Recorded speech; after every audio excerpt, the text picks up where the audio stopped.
The wind howled across the dry plains as the wagon came to a stop outside a lonely ranch in New Mexico. The men laughed as they pulled a young Apache woman down, her wrists bound, her eyes burning with quiet defiance. To them, she was part of a cruel joke, a gift to a rancher who had spent too long alone. But to her, this was another test of survival in a world that had already taken too much. The rancher, James Callahan, wasn't expecting this. He had asked his friends for help fixing fences, not for a human being. When he saw her discovered, silent, proud, he felt something shift deep inside him. This wasn't right. Yet the woman, named Nita, met his stare with something unexpected, not fear, but strength. Days passed with tension thick as the desert heat. Nita worked beside him, watched him, studied every move. She never spoke much, but when she finally did, her words froze him in place. One night, as a storm rumbled across the horizon and danger crept from the shadows, she looked at him and said, "We're alone. Let's do what's necessary." Her voice carried both warning and courage. What did she mean? Was she talking about survival, revenge, or something far deeper?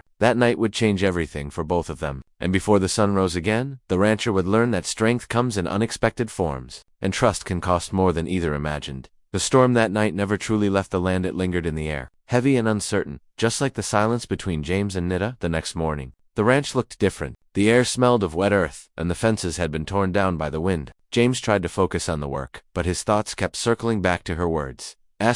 Let's do what's necessary. What did she mean? Was she warning him about something, or testing him? Nita moved through the ranch with quiet precision. She fixed the barn door without being asked, gathered water from the well, and handled the horses like she'd known them her whole life. James noticed the scars on her hands, old burns, cuts that told stories she didn't share. He wanted to ask, but something about her calm strength made him hold back. That evening, as the sun bled red across the desert, Nita stood by the corral, staring at the horizon. "Men are coming," she said softly. James froze. "How do you know?" She didn't answer, only tightened the rope she held and met his eyes. There was fear in her gaze now, but also determination. James had no idea who those men were, what they wanted, but he could feel danger moving closer. Nita's warning wasn't a guess. It was experience, and as the first distant hoofbeats echoed through the canyon, James realized this wasn't just about survival anymore. It was about choosing who to trust before it was too late. The sound of approaching horses grew louder, echoing off the canyon walls. James grabbed his rifle, his pulse quickening. Nita didn't flinch.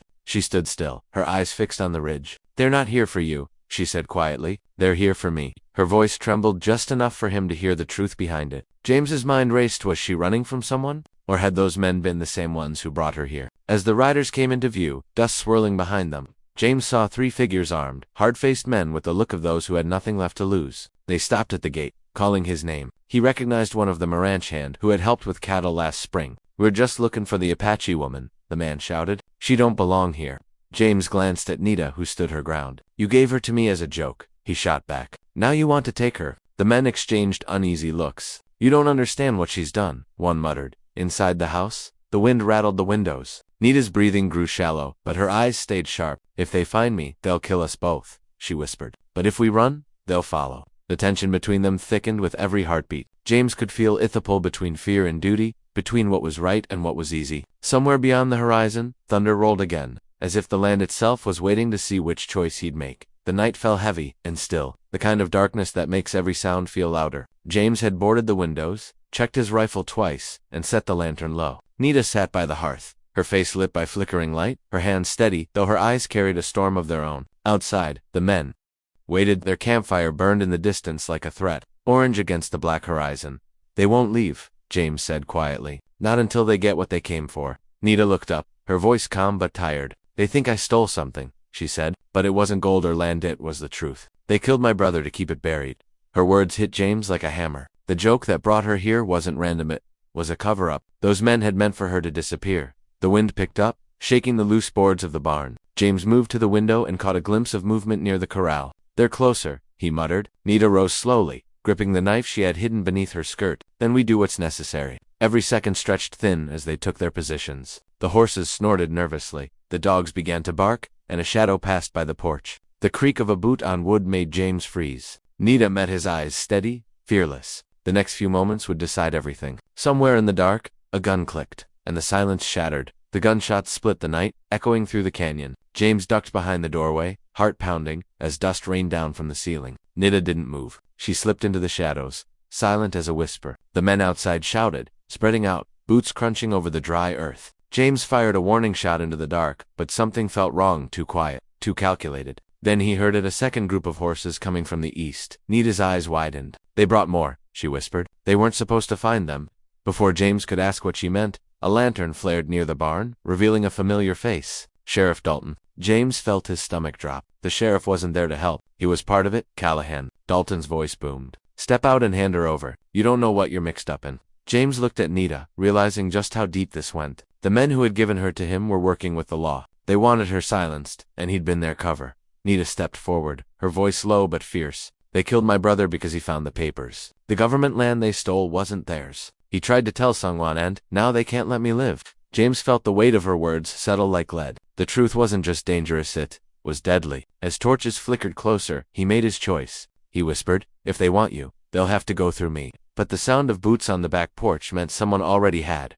The door burst open with a crash, and James spun around just as a figure lunged from the shadows. He swung his rifle, striking the man's arm and sending the gun clattering across the floor. Another shot tore through the window, shattering the lantern and plunging the room into darkness. Smoke and dust filled the air, the smell of gunpowder thick and sharp. Nita moved fast, pulling James toward the back door. This way, she whispered urgently. They slipped out into the stormy night, the wind carrying their breaths away. But before they could reach the barn, Sheriff Dalton's voice rang out. You can't hide her, Callahan. She's already marked. He stepped into the open, gun raised. Lightning flashed, revealing his cold grin and the glint of a badge that no longer stood for law. James raised his weapon, but Nita stepped in front of him. No more blood, she said softly. Dalton laughed. You think you can stop this? Nita reached into her coat and pulled out a small, weathered envelope, her brother's proof. Sealed and safe. It's already done, she said. I sent copies yesterday. They know everything. Dalton's expression faltered, shock breaking through his rage. In that split second of hesitation, James fired not to kill, but to knock the gun from his hand. The shot echoed like thunder. The men behind him froze, realizing the fight was over. As the dawn light crept over the desert, Nita turned to James, her eyes tired but steady. It's finished, she said. But as the sun rose higher, a shadow appeared on the horizon, riders coming fast. And this time, neither of them knew whose side they were on. The riders slowed as they neared the ranch,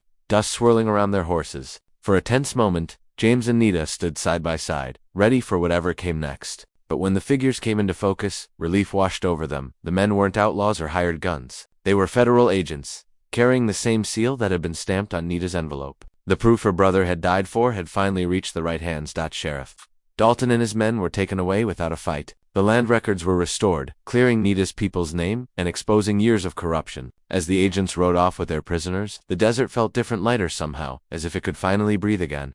James turned to Nita, unsure of what to say. She smiled faintly. You didn't have to help me, she said softly, but you did. He shrugged, his voice low. Guess doing what's right isn't always easy.